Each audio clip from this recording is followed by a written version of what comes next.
네, 대선이 얼마 남지 않았습니다. 대선 후보 대부분은 국가 균형 발전을 말하고 있고 또 권역별 메가시티에 대한 공약을 내놓기도 했습니다. 하지만 2월 출범이 유력했던 불경특별연합 출범이 연기되는 등 좀처럼 진척을 보이지 못하고 있습니다. 신라대 행정학과 박재욱 교수와 함께 관련 내용 한번 짚어보겠습니다. 예, 교수님 어서 오십시오. 네, 반갑습니다. 지방 소멸 우려를 좀 해소하고 국가 균형 발전을 위한 해답으로 메가시티가 지금 제안이 된 거 아니겠습니까? 그리고 여야 후보 모두 이 메가시티 구상안을 갖고 있는 걸로 알고 있는데 후보들마다의 좀 차이점이 있습니까? 대부분 공감을 하고 있는 그런 상황이죠. 네, 전반적으로 대선 후보들이 우리 메가시티에 대해서 다 공감대가 다 크고 추진 의사를 갖고 있으며 공약으로 또 제시를 하고 있는데 네네. 방금 말씀하신 대로 약간 그 온도차가 있다고 볼 수가 있을 것 같아요. 네. 특히 이제 이재명 후보 같은 경우가 조금 남부 수도권 경제 차원에서 영호남하고 제주 아우러 가지고 그중 핵심을 그러니까 우리 부울경 메가시티라고 이제 잡고 있고 윤석열 후보 같은 경우도 이제 초강력적 협력이라는 차원에서 이 문제를 다루고 있는데 이제 심상정 후보 같은 경우는 이 메가시티가 이제 동서 경남 간에 있어서 불균형 문제를 야기시키지 않을까. 막 이런 정도의 어떤 그 우려를 좀 나타내고 있는 것 같아요. 그렇군요. 차이점은 분명히 좀 있는 그런 상황인데 후보들의 이런 공약과는 별개로 2월에 불경특별연합이 출범하기로 돼 있지 않았습니까? 근데 지금 한 시민단체에서 출범을 촉구하는 기자회견을 최근에 열었는데 뭐가 진척이 잘 안 되는 그런 상황인 것 같은데 어떤 문제점이 있다고 보고 계십니까? 지금 이제 그 합동 추진단에서 이제 이 메가시티 그 행정기구가 바로 이제 특별연합체라고 볼 수가 있는 거죠.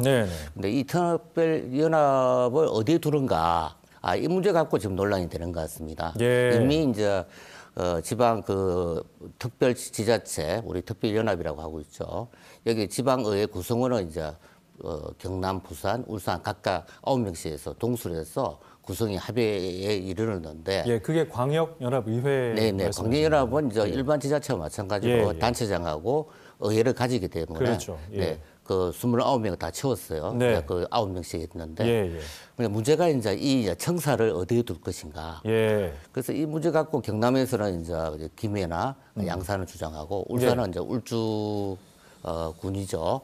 하고 부산 같은 경우는 부산하고 경남하고 울산하고 합의하면 따라가겠다 이런 입장인데 이 부분이 지금 합의가 되지 않다 보니까 논의가 지금 진전이 안 돼 있고 당초 2월달 지금 해야 되는데 지금 아마도 시기적으로 좀 놓친 것 같습니다. 그러니까 그게 해결이 안 돼서 규약안이 마련이 안 되는 겁니다. 네, 규약안이 지금 시급하거든요.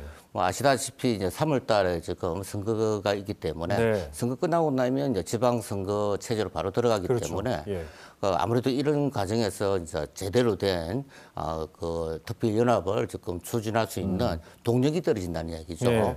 그래서 적어도 대선 선거 3월 초까지는 어느 정도 윤곽을 갖고 출발을 해야 되는데 이 문제가 지금 걸림돌이 되고 있는 것 같습니다. 그러니까 그 부분에 있어서 이제 또 지방선거를 앞두고 있다 보니까 어떤 정치적 셈법이 좀 작용이 되는 지금 상황이라 이게 좀 진척에 어려움이 있는 거 아니냐 이런 또 시각도 있더라고요. 어떻게 이 당초 이제 이 우리 메가시티를 주창한 그 지사가 지금 영의의 몸이 돼 있지만 경남의 이제 김경수 지사 아니겠습니까? 근데 그 하다가 이제 그 불행한 일을 좀 당하고 있고 하니까 아무래도 이제 그 동력이 떨어지는 거죠. 경남에 권한 체제로 가 있고 부산 같은 경우는 이제 우리 박영준 시장님 같은 경우도 내년 대선 출마를 하는 데 있어서 이제 아무래도 여당의 어떤 그 주도하에 이루어지다 보니까 아무래도 어떤 대선 전략 차원에서 그렇게 강조를 못 하고 있고 약간 소극적인 입장. 그다음에 울산 같은 경우도 이제 송철호 의원이죠.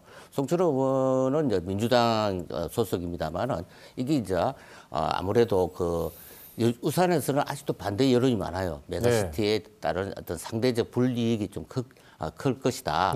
인구라든지 자원이 다 부산 쪽으로 빠질 것 같다. 흡수통합되는 게 아니냐. 그런 우려가 있기 때문에 선거 전략 차원에서 볼 때 크게 지금 강조를 못 하고 있고. 힘을 이렇게 주지 못하고 있는 것이 아닐까 하는 그런 생각을 해봅니다. 그 대승적으로 좀 지역 균형 발전 통해서 대한민국의 지속 가능한 발전이 이루어져야 되는 그런 뭐 당위성이 있는 거 아니겠습니까? 예. 메가시티는 꼭 좀 진행이 돼야 될 것 같은데 맞습니다. 행여나 이제 대선이 끝나고 새로운 정부가 들어왔을 때 이때 이게 우선순위에서 좀 밀릴 수 있는 그런 상황도 발생하지 않을까요? 왜냐하면 네. 워낙 현안들이 많기 때문에요. 네. 네. 사실 이런 이제 처음 시도하는 이렇게 지역 발전 전략 중에서 아주 이제 메가 프로젝트 네. 아니겠습니까?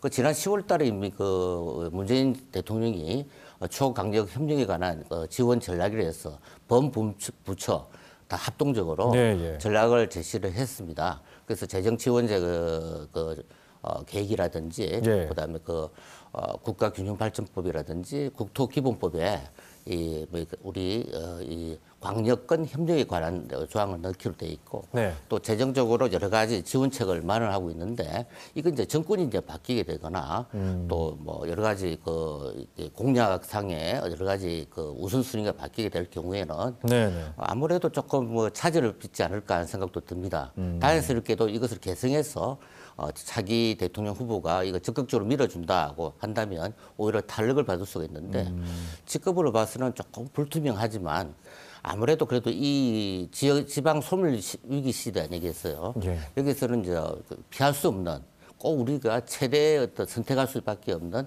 프로젝트이기 때문에 네. 아무래도 차기 대통령이 누가 되든지 간에 이것을 포기하거나 지연시킬 수 있는 명분은 없지 않을까 하는 생각이 듭니다. 네.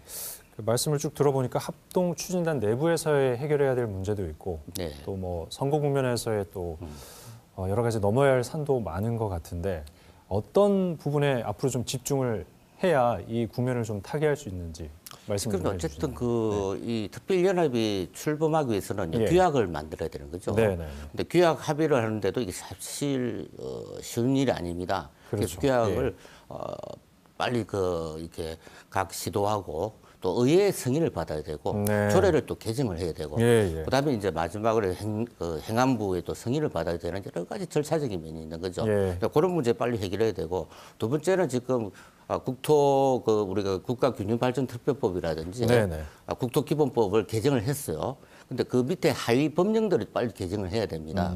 예를 들어 가지고 우리가 광역 교통망 같은 것을 좀 정비하고 신설하기 위해서는 대도시권 광역 교통 관리에 관한 특별법을 개정을 해야 되고 예. 거기 대도시권이 우리가 초강력권도 포함되어 있다는 것으로 바꿔줘야지 정부에서 아까 말한 대로 재정 지원이 가능해지는 그렇죠. 부분이죠. 예, 이런 예. 부분들하고 끝으로 제일 중요한 부분은 아무래도 우리 불경 주민들이 지지하고 동참하는 거 이것이 없이는 단순하게 법 제도적인 어떤 변화 예. 갖고는 힘들 겁니다. 계속해서 동력을 얻기 위해서는 꾸준하게 우리 주민들의 관심하고 지지가 필요하지 않겠나 이렇게 봅니다. 한 여론조사를 보니까 뭐 메가시티에 대한 인지도 상당히 높은 편이고요. 예. 당연히 추진해야 된다는 찬성도 많이 높은 그런 상황인데 그럼 정치권에서 좀 빨리 단합해서 해결을 그래야겠죠. 해야 되는 게 좋지 않을까 하는 생각이 듭니다. 오늘 말씀 여기까지 듣겠습니다. 고맙습니다. 네, 감사합니다.